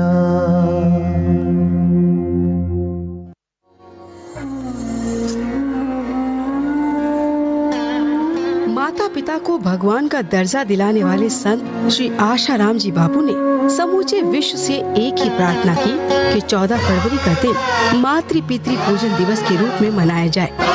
यही बात कही कि विनम्र व करुणामयी माता की आंखें कभी भी आंसुओं से नम नहीं होने देना। माता पिता को भगवान की तरह पूजना, फिर देखना दुनिया की कौन सी ऐसी ताकत है जो तुम्हारी तरक्की में बाधा बन सके। पिता को निहारते हुए ये पवित्र संकल्प करेंगे। मैं अपने माता पिता व गुरुजनों का आदर करूंगा। मेरे जीवन को महानता के रास्ते ले जाने वाली उनकी आज्ञाओं का पालन करना मेरा कर्तव्य है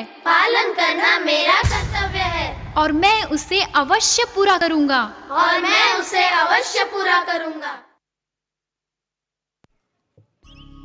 हरे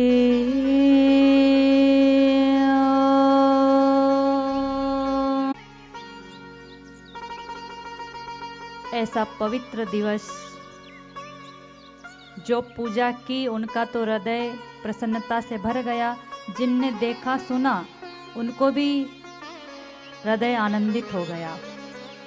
हमारे गुरुदेव जी ने ऐसा विश्वव्यापी अभियान, ये तो आप आज एक दृश्य देख रहे हो, पूरा महीना ये चलता रहता है। ऐसे संत जिन्होंने समाज को कल्याण के लिए बहुत कुछ किया और बहुत कुछ दिया।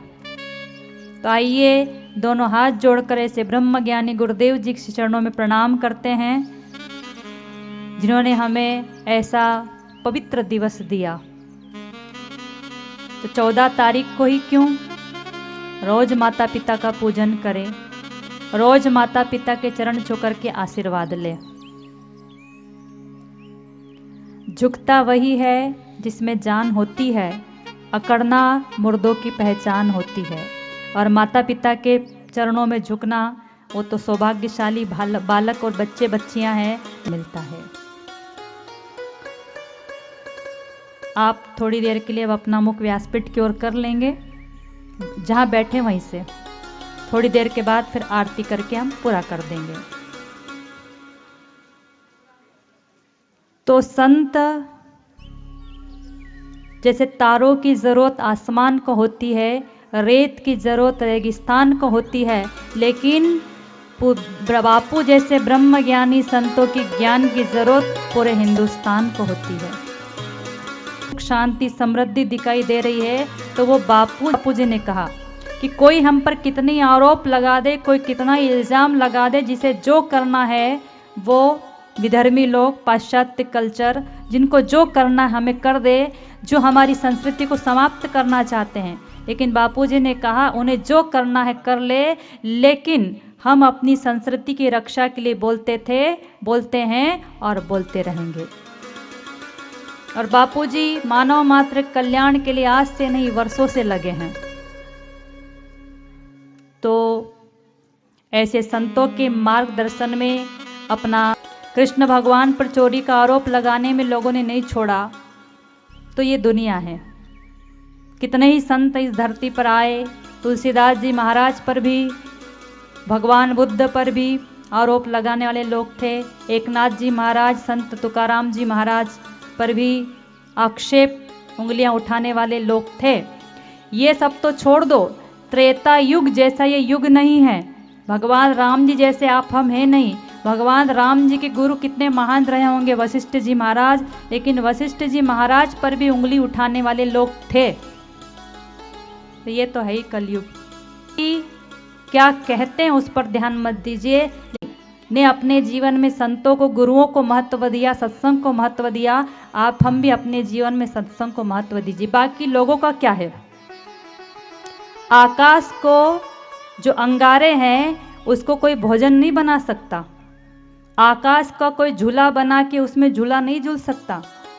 ऐसी ब्रह्म ज्ञानी संतों पर कोई आरोप लगाए और सोचे कि हम उनकी छवि को धूमिल कर दे, ऐसा न हुआ है, न ऐसा कभी हो सकता है।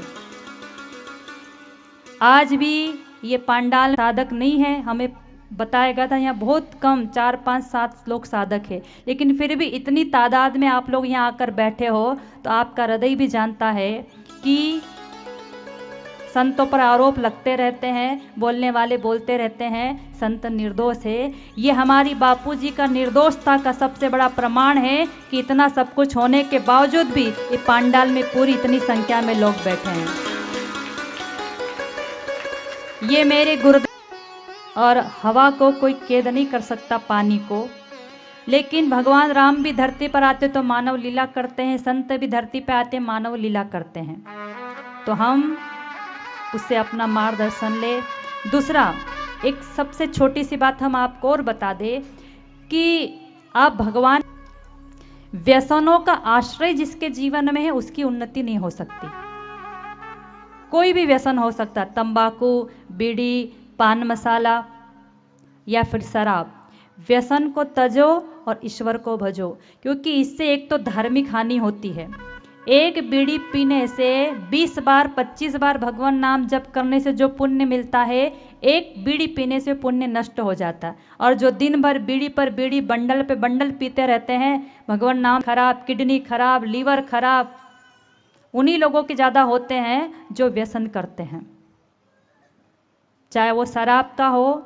शराब के लिए तो यहाँ तक कहा गया है कि शराब पीने वाले व्यक्ति की या तो उसको कैंसर नहीं हुआ तो उसके बच्चे को कैंसर होगा, उसको नहीं हुआ तो उसके बच्चे को होगा, उसको नहीं तो उसके बच्चों को। ऐसे कम से कम 7 पीढ़ी में किसी को भी कैंसर की बीमारी हो सकती है, क्योंकि वंशानुगत व्यक्ति का रक्त एक दूसरे में जाता है तो उसका अल्कोहल की मात्रा भी एक दूसरे के अंदर में जाती है। तो एक नहीं तो 7 पीढ़ी के अंदर भी या 21 पीढ़ी के अंदर भी किसी को कैंसर होने की संभावना रहती है।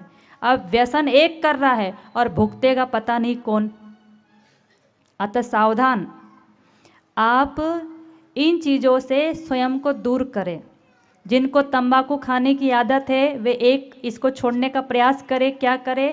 50 ग्राम अजवाइन सबके घरों में है, 50 ग्राम सौंफ सबके घर में नहीं तो किराने की दुकान से 10-20 रुपए का खरीद के ले आइएगा। उसको तवे पर सेकिए, उसमें थोड़ा सा नींबू निचोड़ दो, काला नमक डाल दो। जब भी तंबाकू खाने की याद आए वो खाओ। मुखवास भी हो जाएगा, दांत भी मजबूत रहेंगे और उससे आपका खून भी शुद्ध होगा, क्योंकि सौंफ खाने से रक्त शुद्ध होता है और जो व्यसन करते उनका रक्त वैसे ही अशुद्ध हो जाता है। तो आप ये कीजिए। शराब का जो जहर अंदर में है तो उसके लिए गोमूत्र, गाय का मूत्र 5-6 बार पानी में उसको छान करके पानी मिला के पीजिए, तो वो व्यसन छोड़ने में आपको सहायता भी मिलेगी और जो अल्कोहल आपके शरीर में है वो भी शरीर से पसार हो जाएगा। दूसरी बात, आप हिम्मत कीजिए। कहते ना, हिम्मते बंदा तो मददे खुदा। व्यक्ति हिम्मत करता है तो भगवान उसकी मदद जरूर करता है। जाम पर जाम पीने से क्या फायदा, रात बीती सुबह को उतर जाएगी। तो हरि नाम की प्यालियां पी ले तो राम की सारी जिंदगी सुधर जाएगी। एक पुस्तक है समिति के द्वारा, नशे से सावधान, जिसका नाम है, जारी है, लेकिन निःशुल्क दिया है। इसका मतलब ये नहीं कि आपने कहीं भी उठाकर फेंक दिया। आप इसको पढ़िए, क्या नुकसान होता है और इसको व्यसन को आप कैसे छोड़ सकते हैं, वो प्रयोग इसमें दिए गए। इसमें देखो, एक गुलाब का फूल बना है और उस पर सांप। मतलब मनुष्य का जीवन इस फूल की तरह निर्दोष है, जो चाहे तो अपनी खुशबू से दूसरों को भी प्रसन्नता दे सकता था, लेकिन इस ये पुस्तक सबको सत्संग के बाद में दी जाएगी, आप उसे पढ़िएगा और उससे लाभ लीजिएगा। हमारे गुरुदेव परम पूज्य संत श्री आसाराम जी महाराज, भले वो आज जोधपुर में, लेकिन उन्हीं के मार्गदर्शन में आप सबके पास आज हम एकत्रित हुए हैं मातृ पितृ पूजन दिवस मनाने के लिए। तो ये हमारे गुरुदेव जी का ही ज्ञान है जो हम जन जन तक, लोगों तक पहुंचाते हैं। तो सोचिए कि हमारे गुरुदेव के हृदय में मानव मात्र के लिए कल्याण की कितनी भावना होगी कि वो चाहते कि सबका मंगल, सबका भला हो। गुरु चाहना ऐसी है। तो मेरा जोगी अलबेला अलबेला, मेरा जोगी अलबेला अलबेला, मेरा जोगी अलबेला अलबेला रे, नूरानी नजरों वाला अलबेला रे। मेरा जोगी अलबेला अलबेला रे, नूरानी नजरों वाला अलबेला रे।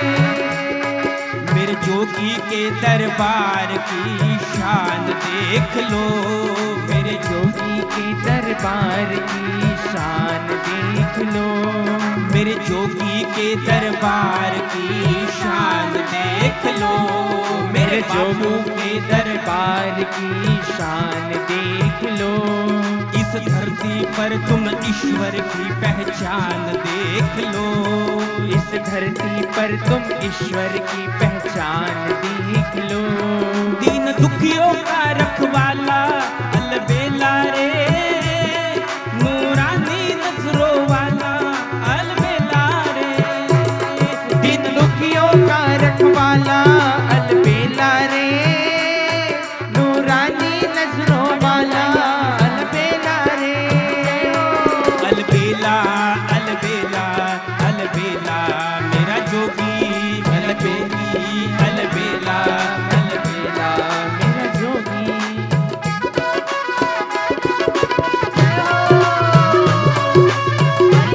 भवसागर से वो पार हो जाते हैं, पल भर में वो भवसागर से पार हो जाते हैं। वो तो लारे प्रभु प्रेम की ज्योत जगावे अलबेला रे, नूरानी नजरों वाला अलबेला रे। मेरा जोगी अलबेला अलबेला, मेरा जोगी अलबेला अलबेला, मेरा जोगी अलबेला अलबेला, मेरा बापू अलबेला, मेरा जोगी अलबेला, मेरे बापू मेरा जोगी अलबेला अलबेला रे, नूरानी नजरों वाला अलबेला रे। मेरा जोगी अलबेला अलबेला,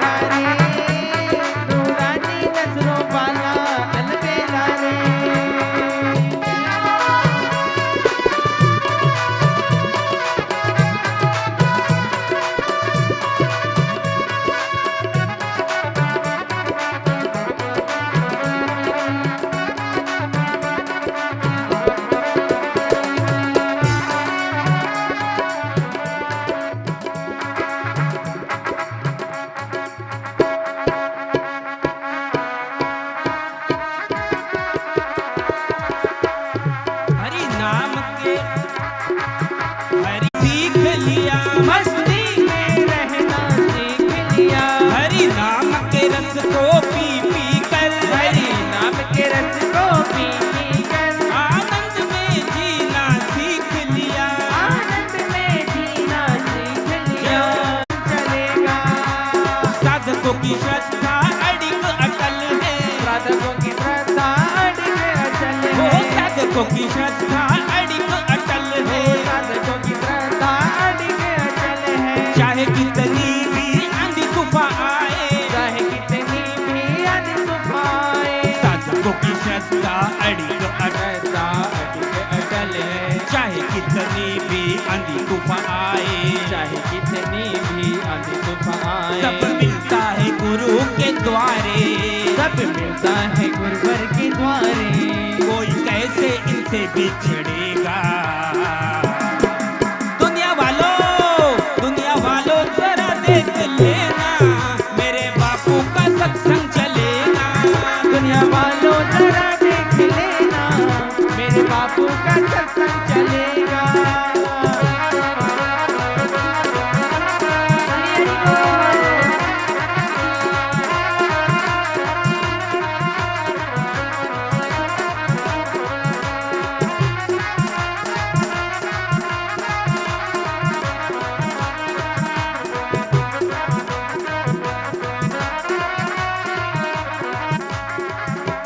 बापू को बांधे ऐसा जन्मा नहीं है। बापू को बांधे ऐसा जन्मा नहीं है। बापू खुद ही तो ब्रह्म स्वरूप है। बापू खुद ही तो ब्रह्म स्वरूप है। बापू को बांधे ऐसा जन्मा नहीं है। बापू को बांधे ऐसा जन्मा। हर हर हर महादेव। ओम नमः शिवाय, ओम नमः शिवाय, ओम नमः शिवाय, ओम नमः शिवाय, ओम नमः शिवाय, ओम नमः शिवाय, ओम हर महादेव। ओ हर हर हर महादेव। हर हर हर महादेव। ओ हर हर हर महादेव। हरि बोल, हरि बोल, हरि बोल, हरि बोल, हरि बोल, हरि बोल, हरि बोल, हरि बोल। शिव बोल, शिव बोल, शिव बोल, शिव बोल, शिव बोल, शिव बोल, शिव बोल, शिव बोल। हरि बोल, हरि बोल, हरि बोल, हरि बोल, हरि बोल, हरि बोल, हरि बोल, हरि बोल, हरि बोल, हरि बोल, हरि बोल, हरि बोल, हरि बोल, हरि बोल। हरि हरि सद्गुरुदेव भगवान की जय। अपने अपने माता पिता की जय। थोड़ी देर के लिए आप बैठ जाएंगे, 5-10 मिनट, फिर आरती के लिए खड़े होंगे। आप सब लोगों ने अपना कीमती समय दिया, इसके लिए आप सबको खूब खूब साधुवाद है। यहाँ पर जिस समिति ने, जो लोगों ने सेवा कार्य किया, आयोजन किया, उनको भी खूब खूब साधुवाद है। आपके गांव के जो सरपंच हैं, उनको भी खूब खूब साधुवाद है कि इस आयोजन में उनका सहयोग रहा है। तो सरपंच साहब जरा इधर आ जाएंगे, आप अपने गांव के लोगों को 2 शब्द संबोधित करेंगे। थोड़ी देर आप शांति से बैठे। आरती के पश्चात आपके लिए भोजन प्रसादी की व्यवस्था भी है। बताइए, भजन भी हो गया, भोजन भी, दोनों हाथ में लड्डू। नारायण हरि, नारायण हरि।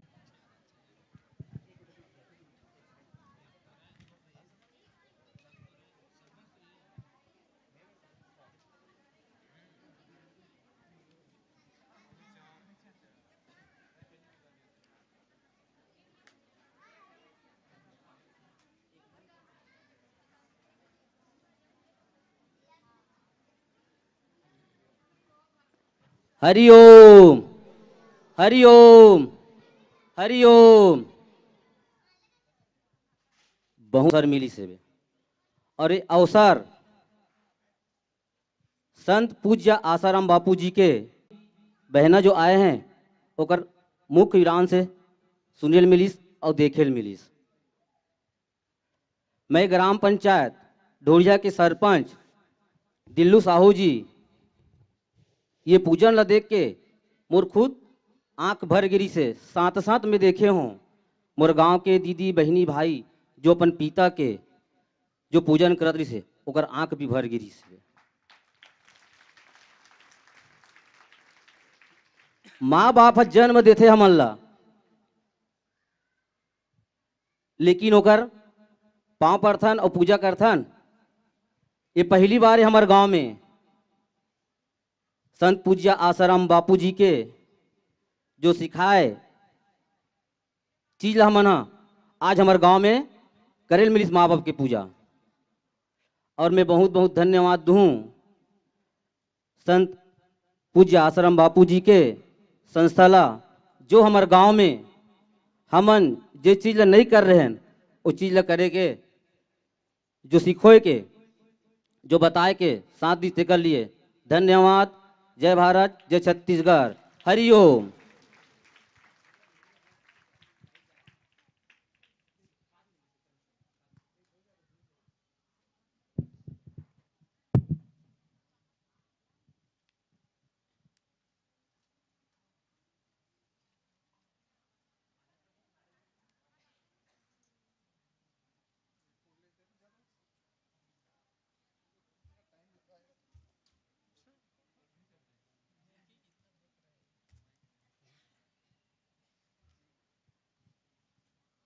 हरिओम।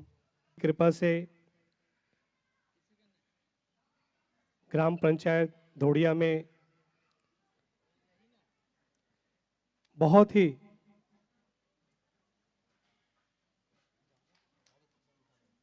प्यार भरा वातावरण पैदा कर दे, ऐसा दिव्य अनुभव आप सबको प्राप्त हुआ आज के इस मातृ पितृ पूजन कार्यक्रम में। दीदी जी का सत्संग प्राप्त हुआ और महिला समूह की जो बहनें हैं, माता हैं, उनका बहुत ही योगदान रहा। और इस आयोजन में मुख्य रूप से हमारे भाई साधक भाई तो सहयोगी हुए, लेकिन साथ ही इतना बड़ा जो समुदाय आप सब देख रहे हैं, उन समुदाय को इकट्ठा करने में हमारे बीच हमारे जो सरपंच भैया हैं उनका विशेष योगदान रहा। और इस सत्संग की पूर्णाहुति वेला में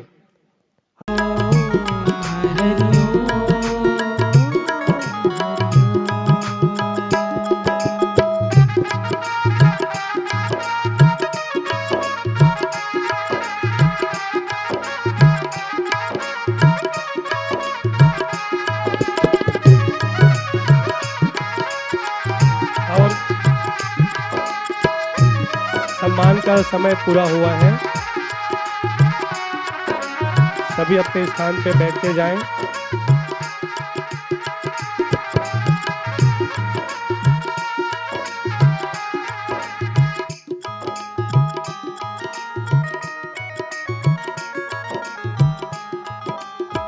अपने स्थान पे बैठते जाएं।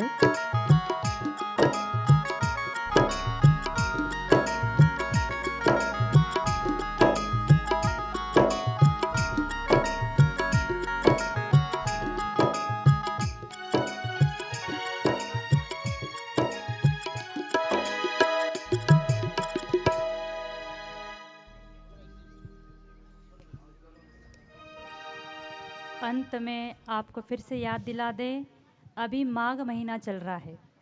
माघ महीने में शास्त्रों की बड़ी भारी महिमा है। काशी में पिंडदान, गया में आप कोई सत्कर्म करो, कोई अच्छे समय में आप गोदान करो या और कोई अनमोल वस्तु दान करो, उस सब का पुण्य माघ मास में सुबह उठ के स्नान करने मात्र से हो जाता है।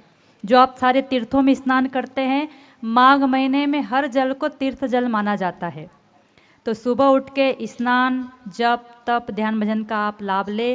अगर मंत्र दीक्षा लिए हैं तो गुरु मंत्र का जप करें, और मंत्र दीक्षा नहीं लिए हैं तो जिस भी भगवान में आपकी श्रद्धा है, आप शिव जी को मानते हो, कृष्ण भगवान को मानते हो, राम जी को मानते हो, देवी को मानते हो, तो उस भगवान का नाम जप करें, तो उसका अपना पुण्य है। घर में सुख, शांति, समृद्धि बनी रहती है। समय निकाले, क्योंकि समय बीतता चला जाता है। आप धन को तिजोरी में रख सकते हो लेकिन समय को नहीं।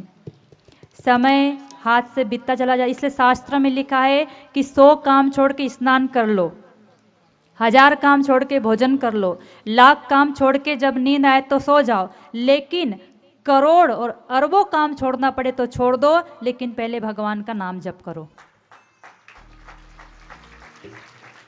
तो सारे काम छोड़ देना पड़े तो छोड़ दे, लेकिन पहले भगवान का नाम जप करे, क्योंकि शास्त्रों में लिखा है कि गृहस्थी को भी 1000 बार भगवान का नाम जपना ही चाहिए।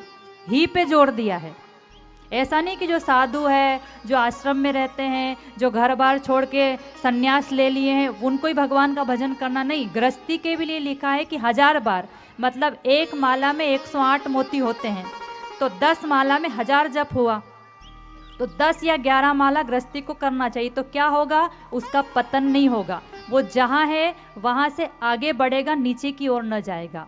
तो मनुष्य जीवन एक सर्वश्रेष्ठ योनि है कि मनुष्य को जीव दी है भगवान का नाम जप करके अपना कल्याण करने के लिए। और योनियों में व्यक्ति अपना कल्याण जीव नहीं कर सकता, लेकिन मनुष्य योनि में कर सकता है। तो जीव दी है, कर ले रे मन तू हरि का भजन, कर ले रे मन तू प्रभु का सुमिरन।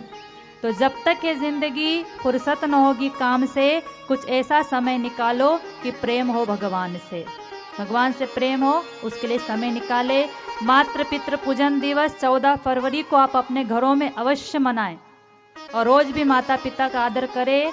प्रातः काल उठ के रघुनाथा, माता पिता गुरु नावही माता। रामायण में आता है कि सुबह सबसे पहले उठ के स्नान करके भगवान राम जी अपने माता पिता गुरु को प्रणाम करते। तो आप भी अपने माता पिता गुरु को प्रणाम कीजिए, बड़ों का आदर कीजिए, सत्कार कीजिए और अपने जीवन में जप तप ध्यान भजन सत्संग को महत्व दीजिए। अगर आपके जीवन में कोई भी नशा हो तो उस व्यसन का त्याग कीजिए और भगवान से प्रार्थना कीजिए, आपको शक्ति मिलेगी, बल मिलेगी। कोई भी बुराई आप छोड़ना चाहते हो तो एक प्रयोग करो, ध्यान दे, कोई भी बुराई आप में है, आप नहीं छोड़ पा रहे हो तो सुबह उठो, स्नान करो, माघ महीना है, गहरा श्वास लो, धूप बत्ती या गाय के गोबर का कंडा हो जला के 2-4 घी की बूंद डाल दिया, धुआं कर दिया और गहरा श्वास लो। और श्वास लेकर के आप जिस भगवान को मानते हो उस भगवान का नाम जप करो। या तो गायत्री मंत्र जपो, ओम भूर्भुवस्व तत्सवितुर्वरेण्यम भर्गो देवस्य धीमहि धियो यो न प्रचोदयात्। या जिस भी भगवान को ओम नमो भगवते वासुदेवाय या नारायण या हरे कृष्ण हरे राम राम राम हरे हरे, ऐसे कोई भी मंत्र का आप श्वास रोक के जप करो। समझे आपने? गहरा श्वास लेना है सुबह स्नान करके। कोई भी बुराई आप छोड़ना चाहते हो, अगर आपके बच्चे आपकी बात नहीं मानते, आपके कहने में नहीं चलता है, पति की कोई समस्या है, आर्थिक परेशानी है, घर में लड़ाई झगड़े हो रहे हो, तो आपको कोई भी समस्या हो, प्रयोग एक ही करना है, एक ही प्रयोग करना है आपको। आप चाहते हो आपके बच्चे आपकी बात माने, उनमें कोई बुराई है, आप चाहते हो छोड़ दे, पति को इसको कुछ व्यसन है, आप चाहते हो छोड़ दे, तो आपको एक प्रयोग करना है, सुबह उठना है। माघ महीना चल ही रहा है, वैसे तो रोज करें, माघ महीने में सुबह उठ के जल्दी स्नान करें, तुलसी माँ को दीपक जलाए, सूर्य भगवान को जल चढ़ाए, फिर प्रणाम करके गहरा श्वास ले। जिस भगवान में आपकी आस्था है, मन ही मन जब तक श्वास आप रोक सको भगवान नाम जप करो। जो प्राणायाम करता है उसको कोरोना जैसी कोई भी बीमारी नहीं हो सकती, क्योंकि प्राण बल उसका मजबूत होता है। बीमार वही होता है और ये बीमारियां उन्हीं को होती जिनका प्राण बल कमजोर हो। आप प्राणायाम भी हो जाएगा और आपका काम भी बन जाएगा। तो प्राणायाम करो, गहरा श्वास लो, जब तक श्वास रुके भगवान नाम जप करो और मन में संकल्प करो कि मेरे बच्चे में या मुझ में ये बुराई है, आज से मुझे ये बुराई छोड़नी है। भगवान आपसे मैं प्रार्थना करती हूँ, आपका नाम जप कर रही हूँ सुबह सुबह, आप मुझे शक्ति दे, बल दे, साहस दे कि मैं अपनी बुराई को छोड़ दूँ। और फिर श्वास छोड़ दो, फिर दोबारा श्वास लो, फिर भगवान नाम जप करो, संकल्प दोहराओ कि भगवान मैं ये बुराई छोड़ना चाहती हूँ।